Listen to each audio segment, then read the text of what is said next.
Hello, everybody. Thank you again for joining me on the Tracy Show. My name is Tracy, and first of all, I want to apologize for the technical difficulties we have with Stream. I guess we will be using StreamYard from now on, which means I have to go back and advise all of my other guests. I am not sure what happened. I'm waiting for Philip to come in. I just sent him the email link or the link to this stream so we can get started. But before I get started, I definitely am asking if you could please like this video. It costs nothing to like. You can also share this video on all your social platforms. You can also subscribe to the page. I was just saying before that I have 84 subscribers. 84. No, I'm sorry. I have 86 subscribers. My goal is 150. And when I get to 150, I have decided I'm going to do something special, which I'll talk about later on in other podcasts. But like I said, we're just getting started here. And so this is a usual thing that I do every Tuesday now. I started a couple weeks ago where I interview third-party candidates running for office. It's something that I do. And because I think it's important to do it because the two-party system basically stinks. It's terrible. It doesn't do anything. It's just promises made, promises not kept. I can't tell one administration from the next one. There's no distinctive factors. There's nothing that there you are. There's no. Yeah, so I am so glad that you can hear us. Hopefully, Athena will come back and follow us here. But I was just kind of explaining to the audience why I created this podcast and how important this podcast is. It's so very important to get third-party candidates out there. The media does not give any attention to a third-party candidate. Sometimes they'll do more like the stunt third-party candidates, which is too bad because there are a lot of serious people out there that want to run. They just don't want to run under the two-party system.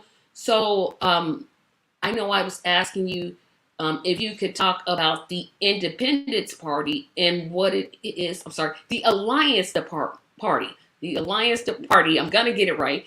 The Alliance Party and what it is, why it was created, when it was created, and kind of some of the goals and the missions of the party. Yeah, in a lot of ways they're interchangeable. So there's a lot of overlap between the Alliance Party, and we're the Minnesota state affiliate for the Alliance Party, and so we're called the Independence Alliance here in Minnesota. We were the Independence Party. We're the party that elected Jesse Ventura in 1998, and still here, still trying to work the system and get candidates elected and get major party status back. The Alliance Party nationally, in some ways, actually started out of some efforts that we tried to do in 2016 for the presidential race. We worked with the Independent Party of Oregon. There was a party in Massachusetts we were working with, and we tried to put together a coalition of state parties for 2016 and for the presidential race. That fell apart and didn't really work out as we had hoped and intended. But from that, a group of folks got the idea to start the Alliance Party. So in 2017, the American Moderates Party, the Modern Whig Party, the U.S. Centrist Party, the Veterans Party began to talk, and they merged together in 2018. We joined them in 2019. The Independence Party linked up with the Alliance Party in 2019. And other parties got involved too. The American Party in South Carolina, they changed their name to the Alliance Party of South Carolina. And the reason for it all was the idea that in that center ground from center right to center left and the moderates, the moderate middle, the sensible center, those pragmatic moderate folks, all these parties were out there competing for really the same space. And there's seemed to be little reason that we should be competing against each other if we have the opportunity to join together, work together, and see if we can, the old saying that a rising tide lifts all boats.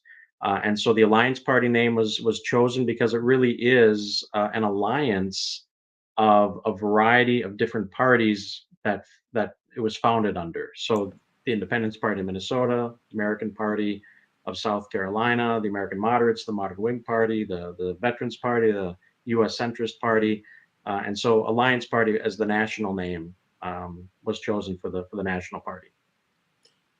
Thank you for that, because I kept getting them confused. So are you across, in terms of the national party, are you across all 50 states, or how many states is it that you're technically in?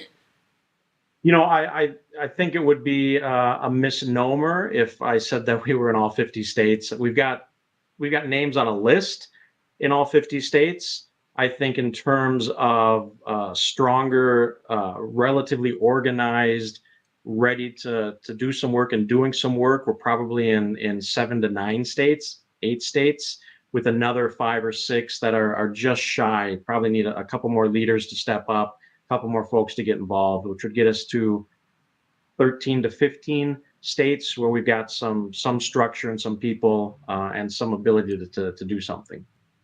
Yeah, and you mentioned something about this getting centrists together, and I consider myself to be a leftist. I'm just left of everything: Medicare for all, Green New Deal.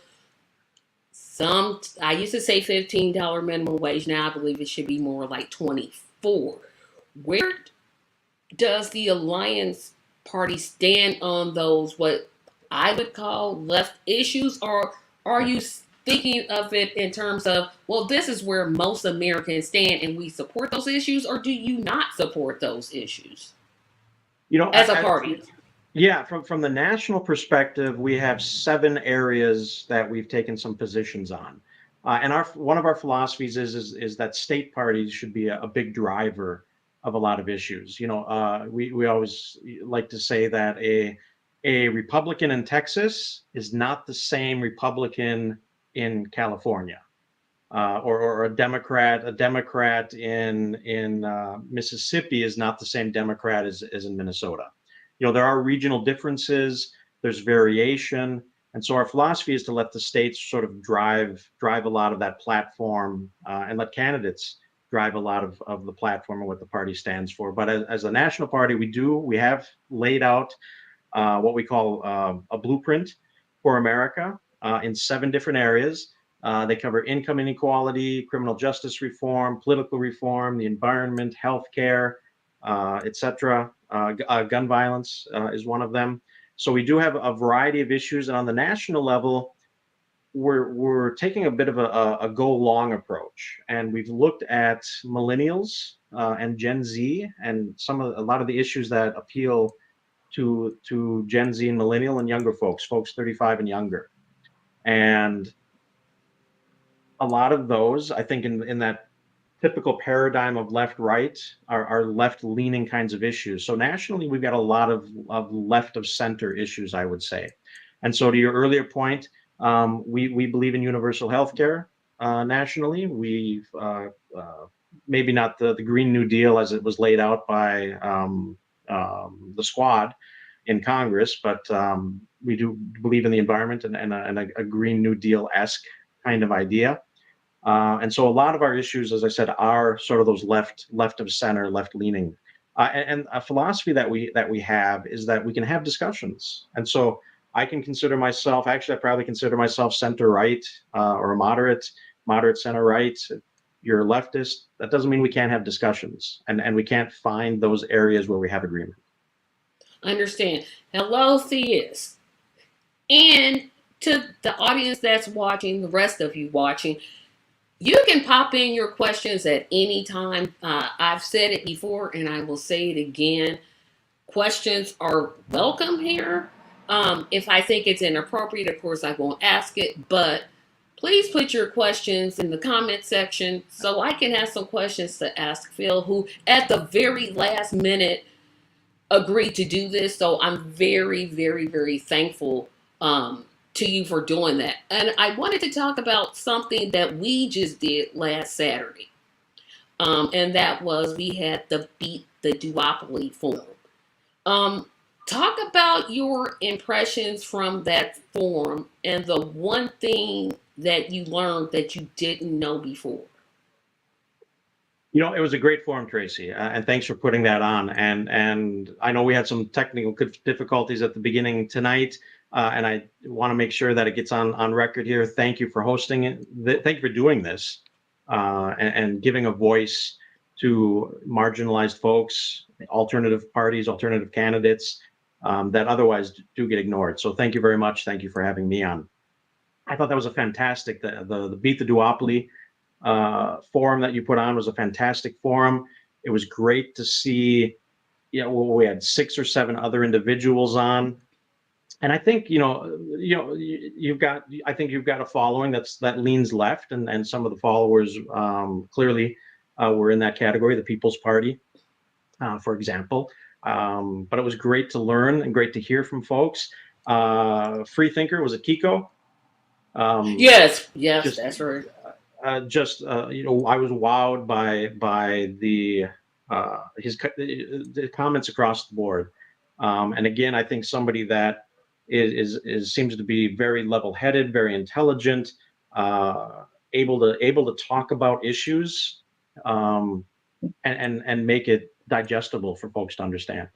Yep. And we have our first question of the night coming from Theus. Theus wants to know, what are some of the areas where we have common ground to work on? Real answers, please. And I'm reading that verbatim.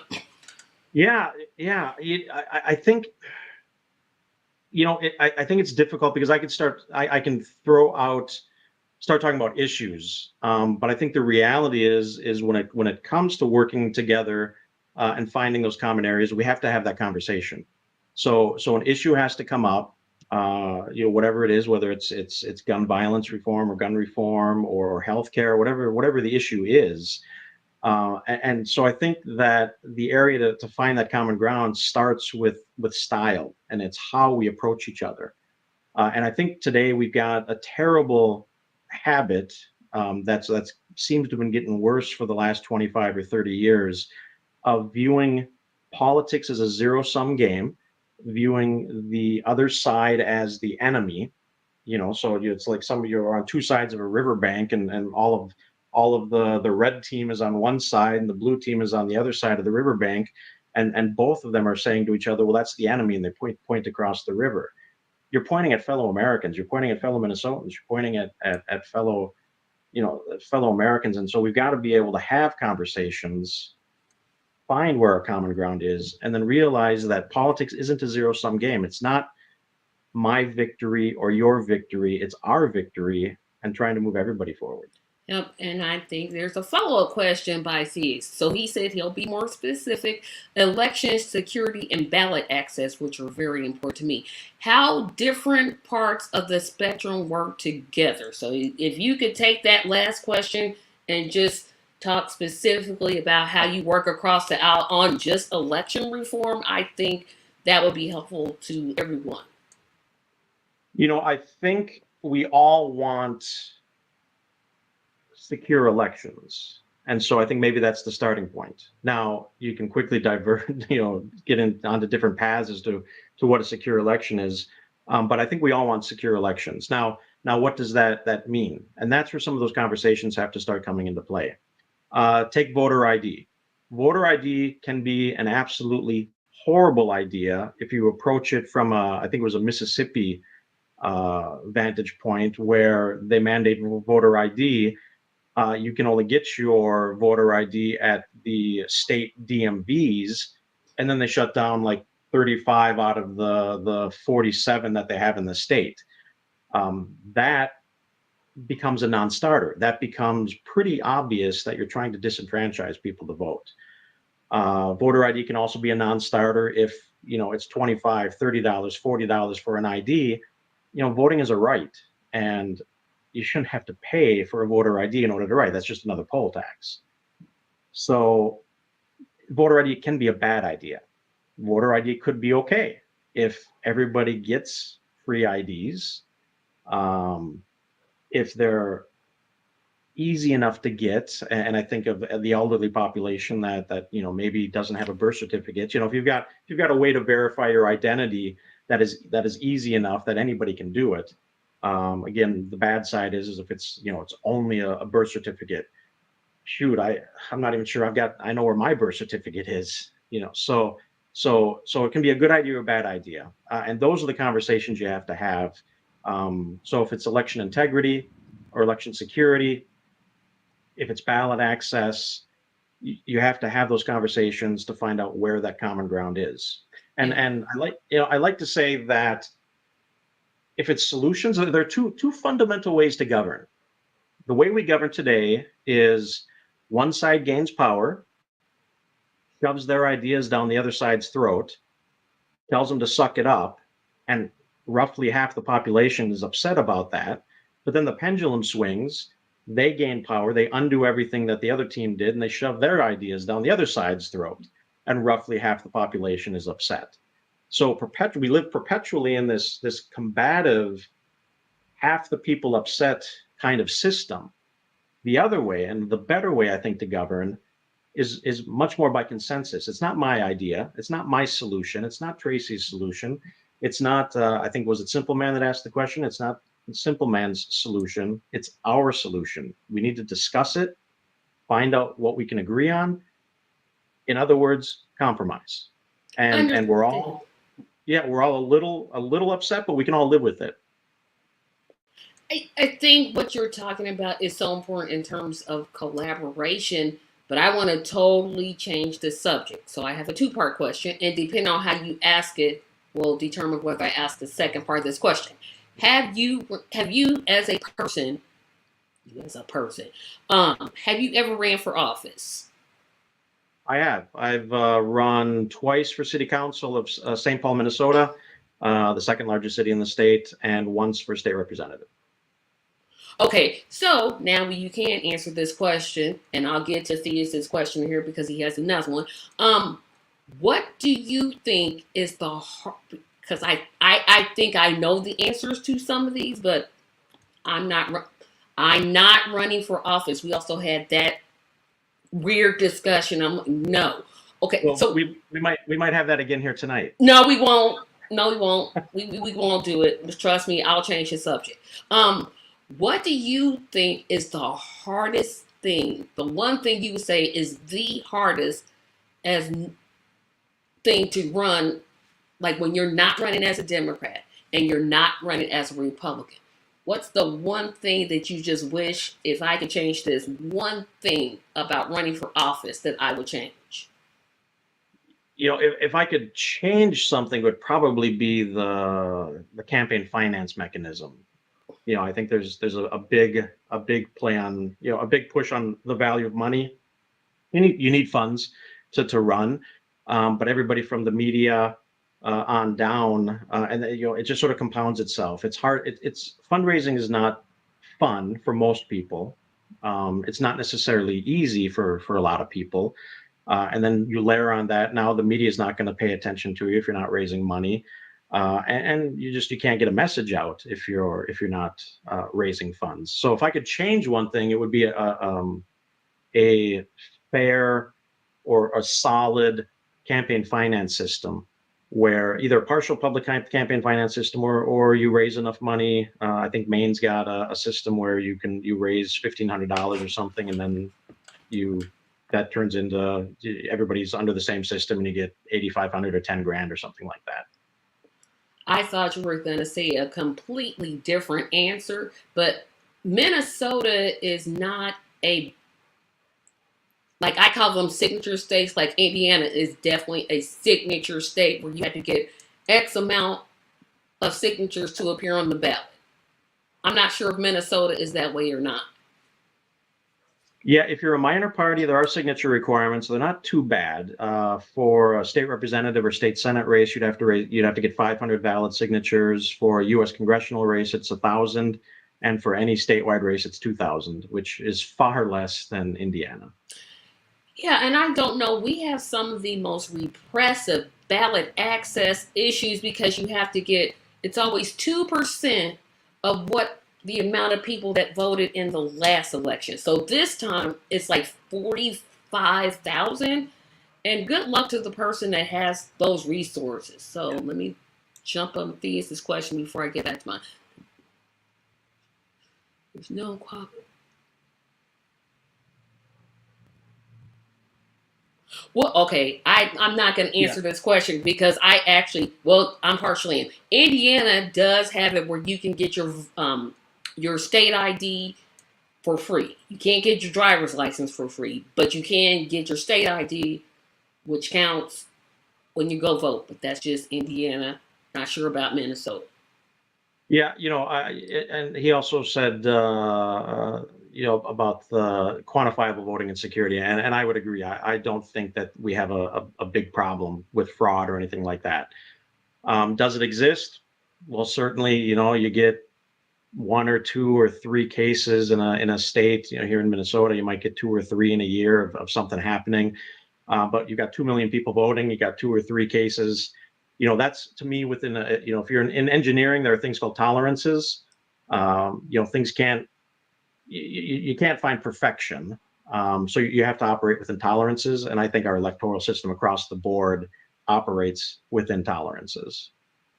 Yeah, and what I want to also get back to the question, because personally, I think voting ID is just the silliest idea I've ever heard. Why can't you just show your address? You have to be 18 to vote, so you're not going to show up and be like 17. I'm going to vote. Just show up, vote, prove your address, and let's call it a debate. That's just me, because some people want to do that. But we have another question, and this time it is from Marlon.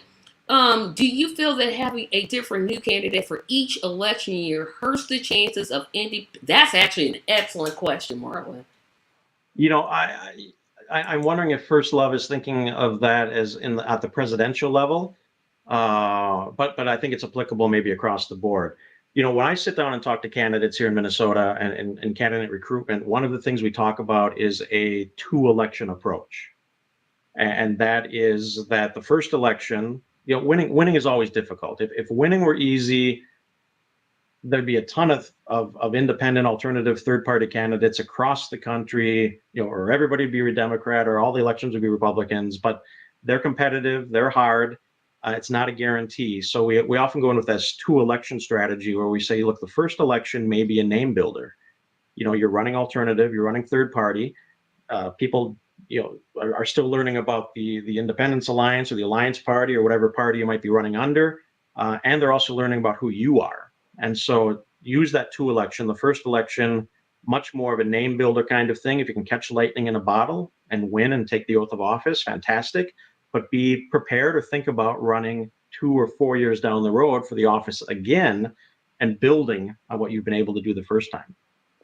Excellent answer. And thank you all for your questions. I really appreciate them. Please keep them coming. So here comes my next question. So this is a hypothetical. If I lived in Minnesota and if I wanted to run under the Independence Alliance Party, is there and I know the answer to this because I was on the forum Saturday, but the audience doesn't know.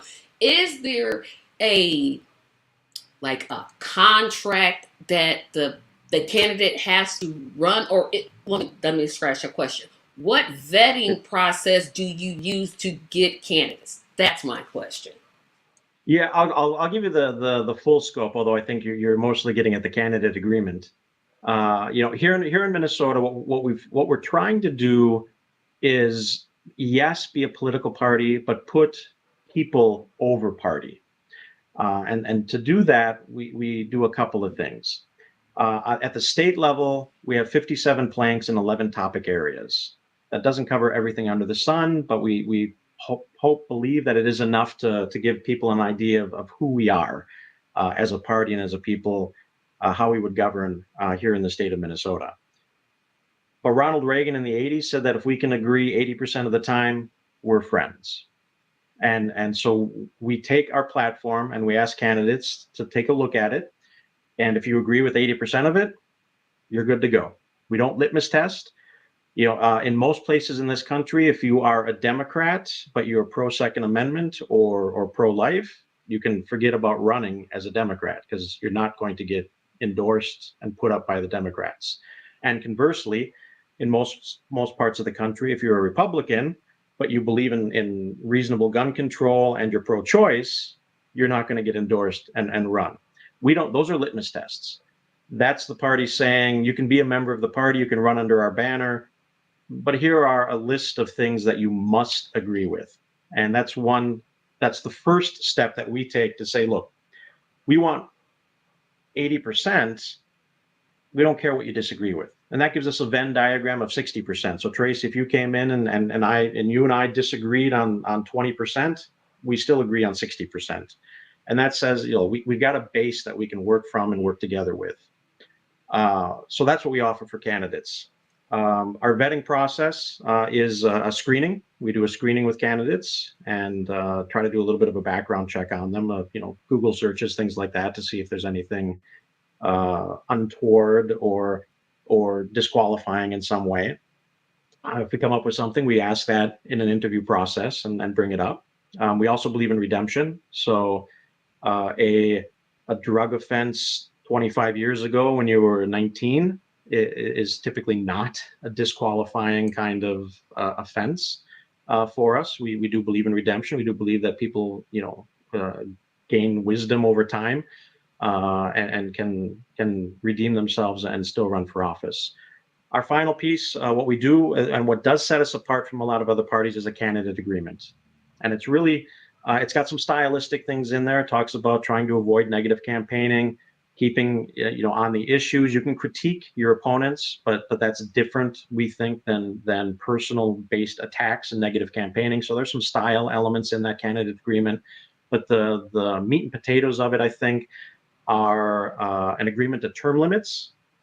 If it is a non-executive office that is above county level, so state representative, state senate, U.S. representative, U.S. Senate, you agree to a 12-year term limit.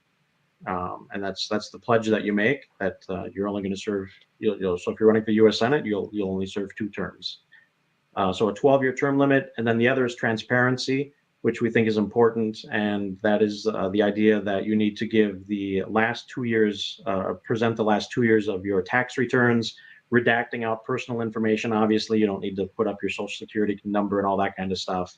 But just to show where your income's coming from, who you are in terms of income taxes, and just giving the first 2 pages of your income tax statements. Okay, and we have another question coming in, which I didn't know this. This is from apparently Minnesota. So his biggest concern in your state is for police powers and accountability to the public. What consensus policy prescription do you offer there?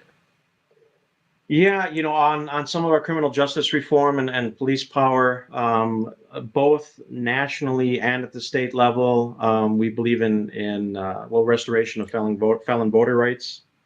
It's not I think that's sort of tangential or related to that issue. The use of body cameras is one. The elimination of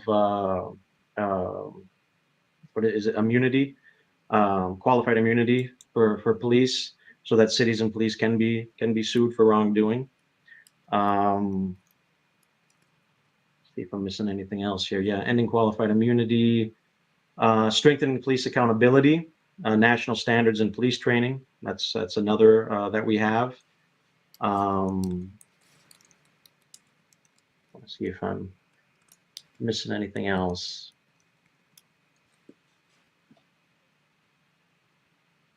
Use of force standards across the country. That's another. Yeah. So, and here is a perfect time for a commercial break. I am still looking for candidates to interview. I know the election is November 8th, but I believe in early preparation. I think it's a key to victory. So if you are a third party candidate and you are thinking about running and it's after November the 8th, 2022, please send me an email to tracymediallc@gmail.com. I will start scheduling. I have all of November open except November 8th. I will be doing a solo show November 8th because that is election night. I'm going to have a whole lot to say, and I'm pretty sure a guest isn't going to want to hear me rant on and on and on, so I'm going to do that show solo. So we'll have the 1st, the 15th, the 22nd, and probably not that Tuesday of Thanksgiving. We'll just leave that week as a no broadcast week. I did want to talk about something that you greatly talked about, or you talked about on the forum. And again, the forum, the beating the duopoly forum in portions is on my YouTube page. It's about 17 minutes, but I do have a podcast version of it that's the whole 3 hours. When I tell you we had a very lively discussion, it's worth the watch either way you choose it. I will probably release the whole thing a little bit later on, but not quite just yet. I want to see how many people actually watch the 17 minutes that I have up, just to kind of get an idea about whether I should just release the whole thing and say, here, watch this. But you talked specifically about fundraising. And the reason that I'm bringing up fundraising for a reason is this. I was approached, and I'm pretty sure you heard me tell this story. I was approached by a party. Not going to name the party. And, you know, all the things they believed. I'm like, okay, I line up with those. Those are pretty good things. I believe in Medicare for all. I believe in Green New Deal. I believe in $24 an hour. Perfect. Okay, so I'm like, yes, I would love to volunteer. And I'm one of those weird people. I actually like to fundraise. I don't know where that comes from, but it's there. So I'm like, okay, I could do this. And he says to me, well, we don't fundraise. Okay, so then my next question was, well, how do you get your message out? You know, you have to have mailers and flyers, and if you can't afford them, TV commercials. And while I'm not saying that you should have millions of dollars, I'm pretty sure the Alliance Party wouldn't turn down a good $10,000 of small donor contributions. Talk about the importance of fundraising and the importance of not taking fundraising to the extreme. Let me get there in just a second. I want to touch on 3 other quick issues on the police powers from the previous question. Oh, sure. I think it was from Simple Man. A couple of things that I missed was we oppose the privatization of prisons. That I think it's not exact police, but I think if you look at it in the broader police powers, state powers, the abolition of the privatization of prisons, getting rid of civil asset forfeiture would go a long way. And then one thing that we have platform plank here in the state of Minnesota for the Independence Alliance is boosting the public defender system. They're woefully underfunded, and boosting that public defender system so that it matches the Gideon versus Rainwhite standards that the American Bar Association recommends. So I wanted to touch on that real quick. On fundraising, look, if you believe, unless you crack some secret code that nobody's cracked yet, if you believe that you can put up a Facebook page, activate a Twitter account and TikTok and the other social media, Instagram, and that's all you're going to do is use all these free social media resources and you know, walk your way to City Hall or to the state capitol, it's not going to happen. You have to have enough resources to get your message out. Frankly, that's just simply it's the world we live in, but it's also the mentality and that folks have. People are busy. And I know we experience this a lot with, our moderate, moderate middle, the sensible centrists. Those are hockey moms, soccer dads. They're coming out to vote for general elections, maybe. They're not paying a whole lot of attention. It's maybe a fault of the citizenry that they're not investigating and doing homework, that they have an over reliance on letters after a candidate's name, and heaven forbid, if you live in a state that has the lever voting that just gives you the blanket voting across the board, you can just hit D or R and pull the lever and it just votes for all the Republicans or all the Democrats, and you don't even have to think about it. So you've got to have the money, enough money to get your message out. And it's one reason I'm a proponent of at least a partial public financing system, that makes it incumbent on candidates to raise some money, make some reasonable minimal thresholds to show that you are, a serious, active, serious candidate for the office. And then you can get a little bit more on top of that. And if you are establishment, if you are a fundraising machine, you can go ahead and keep raising money. That's okay, but the other folks at least have enough to get their message out. And I wouldn't turn down a $10,000 contribution, providing it's within the legal framework. Yes, thank you for saying that. I did. I was like, well, I meant 10,000 from several donors, like all the small donors who I think are important. But I hear that. Let me the Independence Alliance is FEC recognized as a state party, Federal Election Commission for federal elections, and we can actually take a $10,000 contribution from somebody. So I would do that were we to get one. I don't, like I said, when I got approached by that party, I was like, something on the inside told me this isn't a good idea, because it sounded too idealistic. And like you just literally said, you have to have money. It's the system that we live in until we get publicly financed elections. This is a system that we're stuck with. Ads cost money. TV spots cost money. Mailers. Yeah, it's just mailers. You can't do everything on social media. And as free as social media is, what's going to make somebody find you? You're going to have to depend on somebody to share your post with their friends and depend on those friends clicking on it. And it's just like, okay, I must be missing something, because this is too much of an important component that I think a lot of third-party candidates miss, because they want to run this campaign that isn't dictated by money. And I kind of get it, but then I'm like, no, because this is the system we have.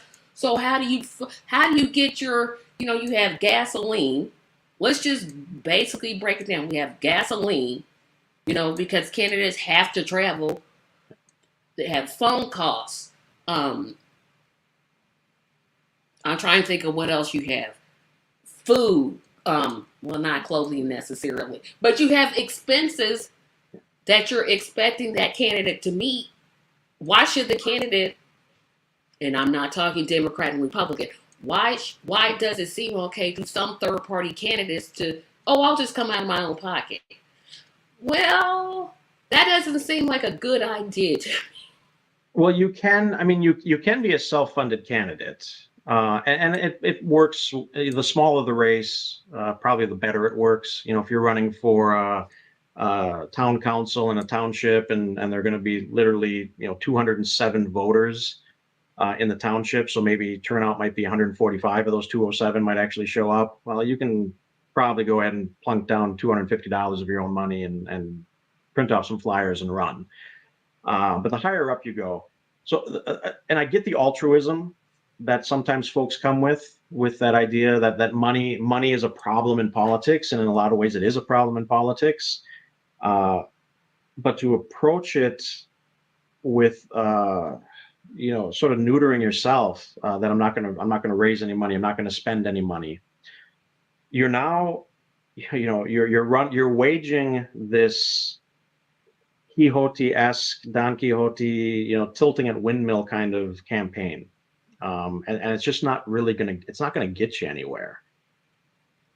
And another thing, because I've had this idea kind of in my head for a while, and this is the first time everybody's hearing about this idea, so you can poo-poo it in the comments, but I think it's a fantastic idea. I don't know how. I don't know if there's another organization that does this. But I was like, how come there's not a PAC, a political PAC, for people who want to run for third parties? I'm like, where is that at? I would love to be able to point somebody, to this whatever resource, whatever group. Don't know how to get that started, but that idea has been consistently running in my head ever since I started doing this show. And I'm like, I don't know where it came from, because I get it. I know that you need money. You may not need, $2 million, $3 million, $4 million, but you need, if you're running for city council and above, you need a good 10 to 20,000.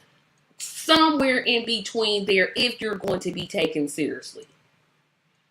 Yeah, I agree. I've also related to your PAC idea is a sort of debates on the presidential level. If you can have baking shows with 6 to 12-year-olds on a cable TV station, I would think an equal number or more people would be interested in seeing a presidential debate that has everybody on the stage. You probably would, but we have the legal. Well, let me be quiet. We have certain operatives that want to keep that from happening. So if anybody has an idea of how I can, not me, it does not have to be me, but like I said, this idea has been swimming in my head a long time, and I think it has some value. If there's another group doing it, please tell me where it is so I can have that group on, because I don't believe in recreating the wheels. That's something I don't like to do. I think it's a silly idea. But you just brought up a really good question, and it looks like you're going to say something, so go ahead. Maybe contact a group called Run for Something. I've done that, and I haven't gotten a response yet. But I'll try again. Well, try. I mean, that's the only group I can think of that sort of they look at for young progressives, and just get them to run for something. A democracy, is often said that it only works if people get out and vote. Well, sure, but it also only works if you've got candidates and people to choose from. So you need people to get out there and vote.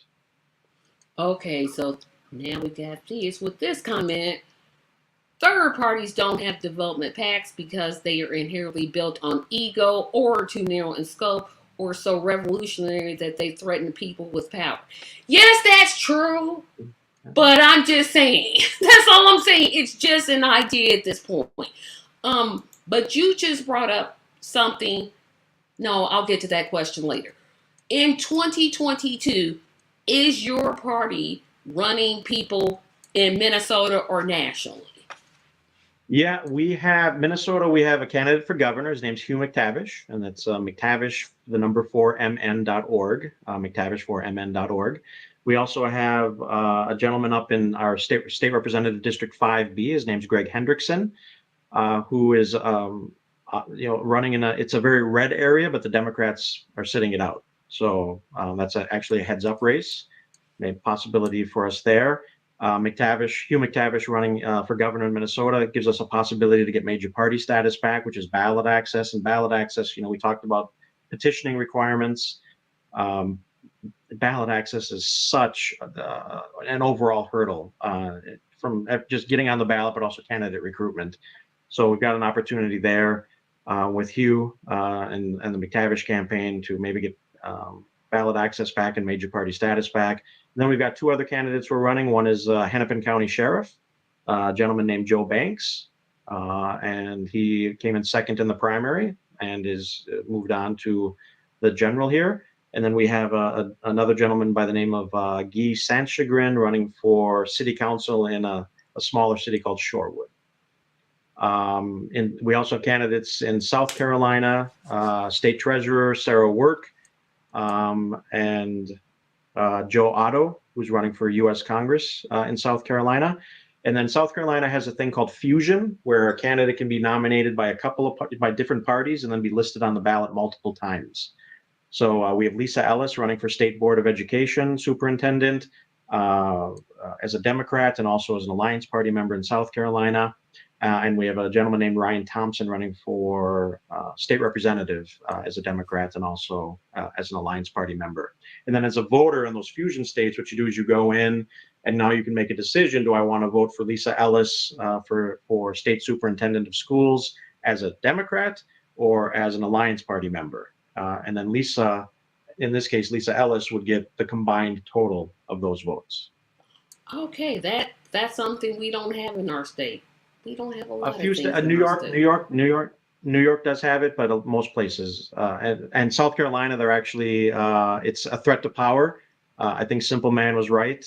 That's one reason there aren't a lot of those PACs. You've got to have people that are willing to fund them, and if it's if you're talking wealthy, heeled kind of investors, they're looking at ROI, return on investment, and they're not seeing it with a third party or alternative party.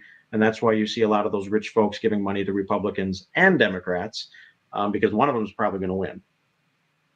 And that's, that gets back to my thing about, raising money. And of course, we are not talking about dark money. I reject dark money. I don't think dark money is a good idea. I want to know who my donors are.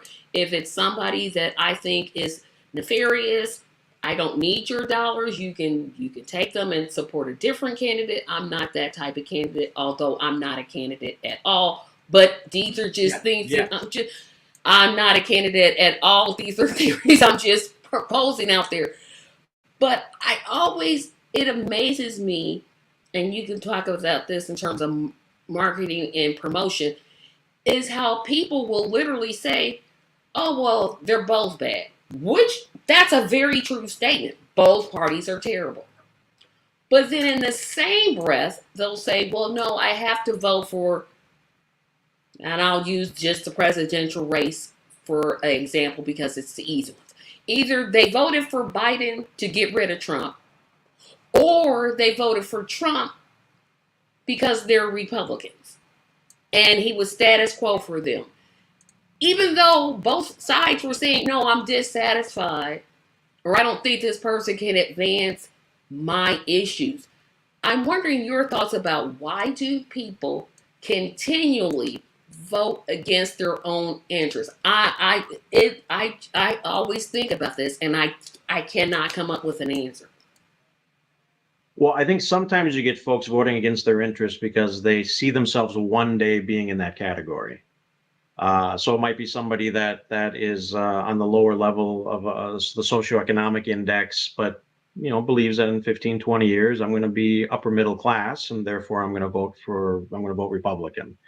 Because I'm not there now, but I'll get there.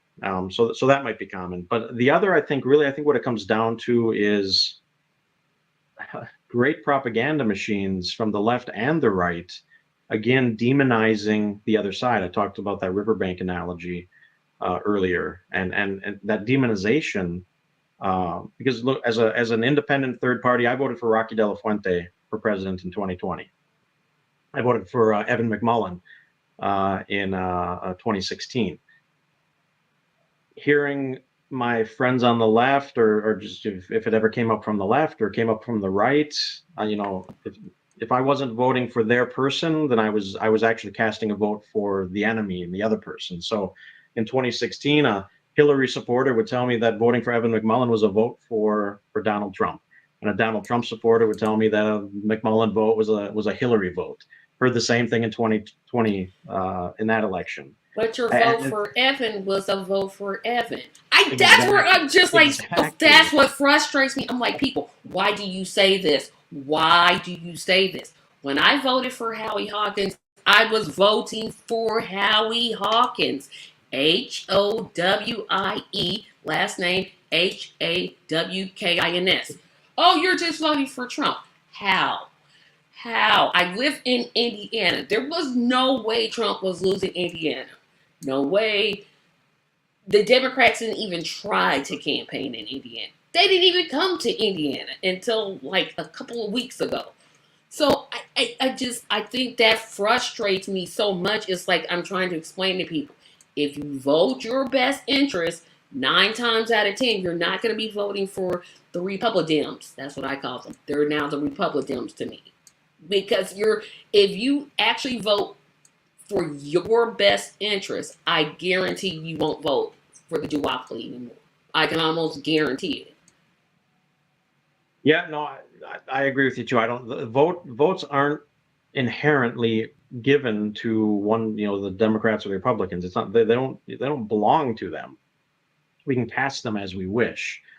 And so I don't play, I just simply don't play that game. I'm going to vote for who I want to vote for, up and down the ballot. Now I do use this, and I mentioned this in the Beat the Duopoly forum that you had this last weekend.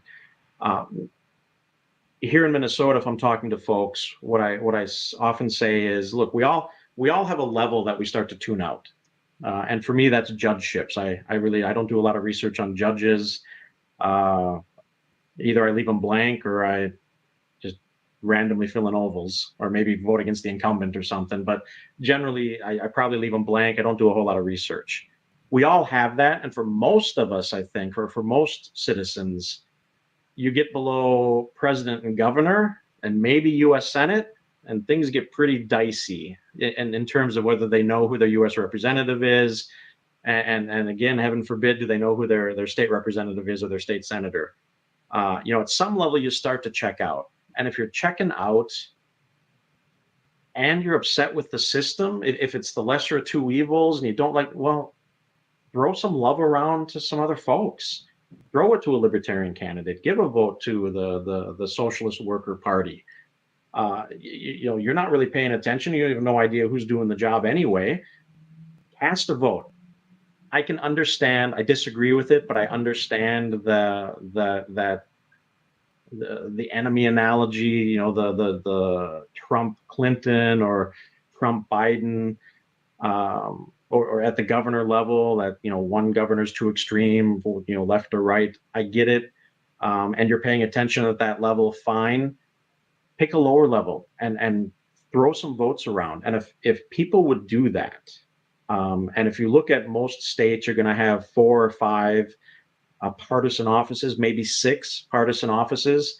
If it was a mathematically random distribution and everybody would throw one vote to one of those 6 races, every race would have 16 2/3%, 16.67% of the vote going for a non-Democrat and a non-Republican. That alone is going to wake up the establishment and get them to figure out what's going on here. See, but I don't want to be Debbie the Downer. I don't want to do that. But here's what I know happens. Usually, the third party candidate always has the best ideas in terms of how the nation, progresses. I don't think it was Roosevelt, and I might be wrong, but I don't think Social Security was Roosevelt's idea. He was pressured to do it, but I don't think he sat down and said, you know what we should do?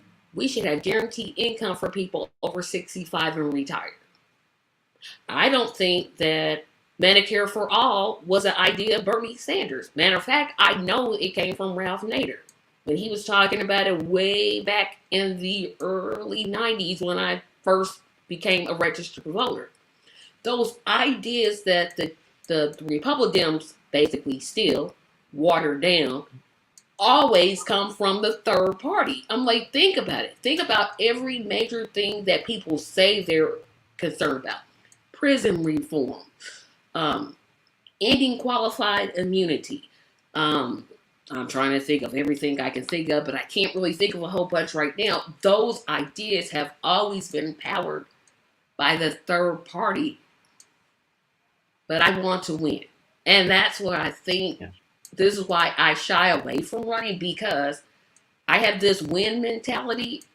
And what frustrates me about third party candidates, and this will be, I think, the last question, is they run and they say, well, if I win, or I'm ready for a moral victory. Okay, in my way of thinking, the victory is the thing. I'm not running just to run. I'm running to win. Where did we as third party candidates get this idea that moral victories and actual election victories equal the same thing? And they can. I don't want anybody to say, oh, well, you're just saying. Yeah. No, you can have a moral victory, but you can also have an electoral victory. You know, one of the conversations that we have with candidates when we're talking to them is their definition of winning. You know, what is your definition of winning? And maybe to poo-poo your idea a little bit, we do think that there can be different multiple definitions of winning. So, for example, I talked about Hugh McTavish running for governor and getting major party status back. We can get major party status without winning the oath of office definition of winning for the election. But that's still going to be a victory.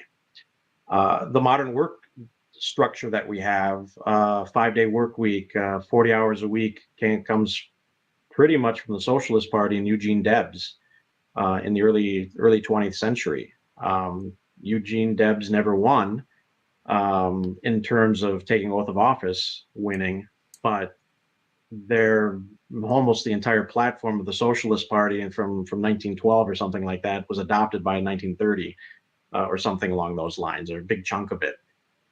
So they get co-opted, and that is a fate that third parties or alternative politics tends to run into. Is if you do get big enough, if you do start to threaten that power dynamic that Simple Man talked about earlier, if you do threaten that power structure, then they start co-opting your ideas. Now, to your point, they often co-opt them in a watered down version, but they do start to co-opt those ideas. So there can be different definitions of winning. Having said that, we do always, or we try to strive for that oath of office kind of victory, and that's why I talked earlier about that 2-cycle idea of running. So this time, winning is not easy. The oath of office definition is not easy. So think about running twice. So the first time is to establish a base, get your name out there, get some experience, and then 2 years or 4 years down the road, you run again for the same office and build off of what you did the first time and see if you can't get a victory oath of office definition that second time. But you're right. Americans love winners, and that's a difficulty for alternative politics. Is volunteers can get involved. They can be energetic. They can be passionate. They can be raring to go. But the victories can be few and far between, or sometimes you got to tease out what's that victory. And so I like to say sometimes, look, it's easy to be a Democrat. You can be a Democrat in the reddest township, in the reddest county, in the reddest state. But even then, you don't have to look too far to find an elected Democrat, and vice versa. You can be a Republican in the most urban, bluest, metropolitan city in the country. You don't have to look too far to find somebody that you can look at and look up to and say, you know, that's my gal. She won. She's county commissioner, or she's state senator, or what have you. When it comes to alternative politics or third-party politics, it's probably the toughest row to hoe and the most difficult, because you got to start looking farther afield. You know, you got to look in other states. You know, maybe you can look at Maine and talk about Angus King or something like that, or maybe Bernie Sanders in Vermont if you consider him an independent. But it's harder to find those folks that you can look at and look up to and say, they're in my corner, I'm with them, they're with me, and they won oath of office definition of election. So sometimes you've got to find other definitions in order to stay motivated and to keep moving and keep working on the task at hand. See, and that's why I would not make a good candidate. Because for me, and this is my competitive nature, I am very, very competitive. You put me in a race, my goal is to win. Like I said, I'm not going to get into a race unless I have to absolutely know And I've set the course for winning because I'm like, okay, I might as well just do what I'm doing now, which is complain a lot. But, I think You asked at the front end if I'd run for office, and so my runs for office were 96, 97, and 99. So 20th century. Because like you, I after those 3 runs, I had enough of having my derriere handed to me. And so I've made a fairly solid promise to myself that I've been able to maintain. I'd love to run for office again, but I'm not going to do it unless I think I've got a solid shot at the yeah, oath of office definition of winning. and maybe, and I've talked about this too, and this will be the last comment is, why don't we concentrate on offices where nobody possesses that office? Like, it's like that gives you confidence. You build that confidence, you keep going a little higher, but that's a whole nother discussion for a whole nother day. I want to thank everybody for watching this and asking all your questions. Thank you, thank you, thank you. And remember, if you are running for office past November 8th, 2022, I'm willing, able, and ready to talk to third-party candidates no matter what year they are running for in terms of future runs. Email me at tracymediallc@gmail.com. Remember to like this video, share this video, subscribe to my channel, and I will let Phil tell us where we can find out more information about his party and himself. Tracy, I want to thank you very much again for having me on. Great show, and yeoman's work that you're doing. It's important so that there are avenues for folks to get their message out, and you're providing it. So thank you very much, and thanks for having me on. You can find the Minnesota chapter of the Alliance Party, the Independence Alliance Party of Minnesota, at mnip.org. That's MN for Minnesota, ip.org, mnip.org.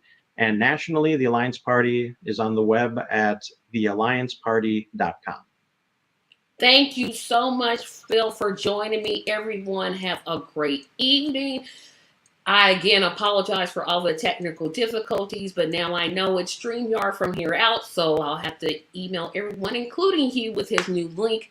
But I will see you all next week for another episode of the Tracy Show, and I will talk to you all later. Have a great day.